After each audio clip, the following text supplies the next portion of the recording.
18 minutes to 9. When the X Factor contestant Ben Haynor was a van driver in London, he'd often find himself weaving through rush hour traffic, window down, radio turned up, singing to shoppers on Oxford Street. Well, now he's doing it in front of a studio audience of millions and millions of viewers. We're going to talk to him in a moment. First, here are some of his X Factor highlights.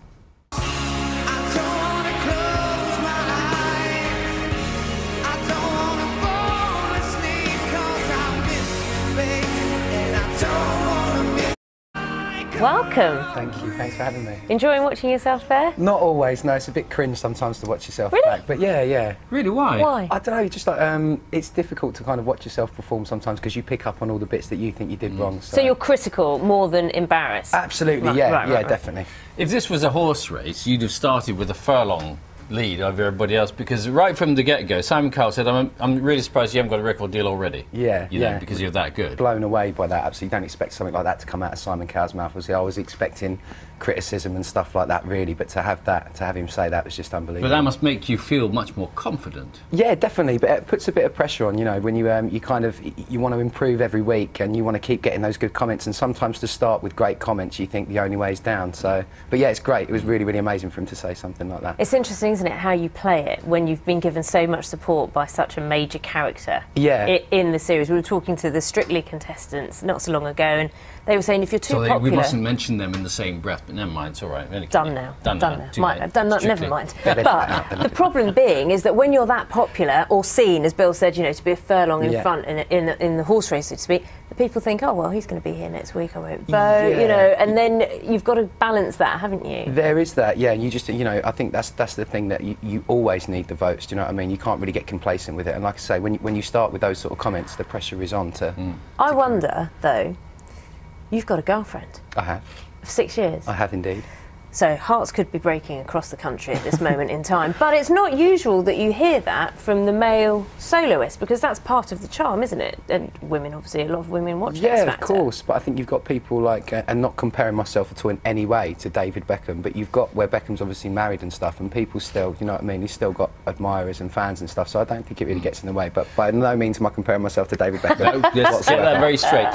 You had a great start. Let's have a look at your first audition.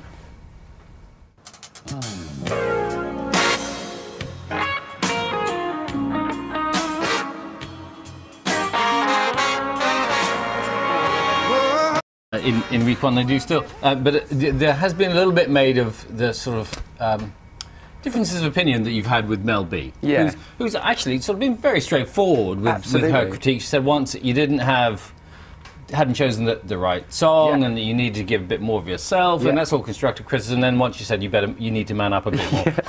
But it's so easy for those things to get blown out of proportion in a competition like this, isn't it? Yeah, I think it is, but you know, you've got to keep sight that, like you say, it is a competition, and people are, you know, you put yourself on that platform to be judged not only by the judges but by the viewers that are watching, and kind of anybody else who wishes to throw their opinion at you. So, you know, you've got to be ready to take the good with the bad, and you know, particularly like you say, constructive criticism and stuff like that from those judges, I think is a really good thing going forward, and trying to develop me as a musician and artist, really. We spoke about you driving your van around and singing and entertaining perhaps the shoppers in Oxford Street. Do you miss it? Yeah, I definitely miss the freedom of driving because it's around. Freedom of expression then, isn't it? There's no judgment, at least. Yeah, absolutely. Well, you know, people occasionally judge me when I'm going past them, but they only literally hear like that as I go past. So yeah, I do miss the freedom of driving around in a van.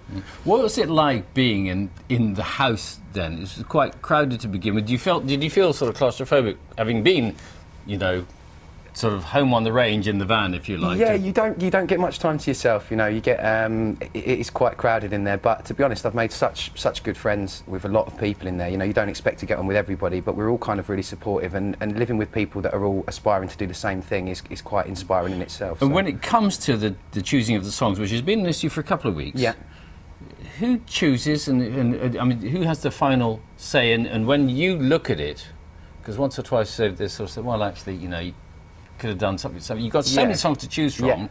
Where do you start? Obviously, you get the themes for the weeks and stuff, and then you talk that through. So everybody will talk that through with their mentor, and I'll speak to Simon, and we'll kind of agree on a couple of songs to go through. Then we'll run through those and sort of work out which is the best. So it's a joint effort between both of us, really. Because Jealous Guy did that was really. And when I first saw Jealous Guy, I thought, oh, Jealous Guy, really? But then you did it in such an unusual way. Cool, yeah, thank you. That it won everybody over. It was terrific. And that's what you've got to do, really. The idea of it is to kind of get across your own stamp and your own style on your music in that short space of time you've got. You know, you've just kind of got to try and show people the type of artist that you want to be in the future. So.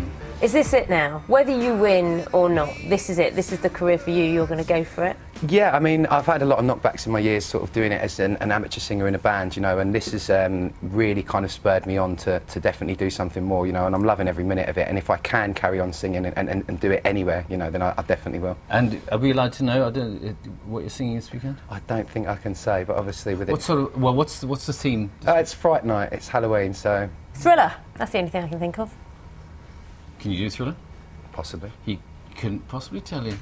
Okay. All right. Ben, good luck. Thank you. Really nice to meet you both. Cheers. Ben's going to be on The X Factor this Saturday at 8 o'clock on ITV. Now here's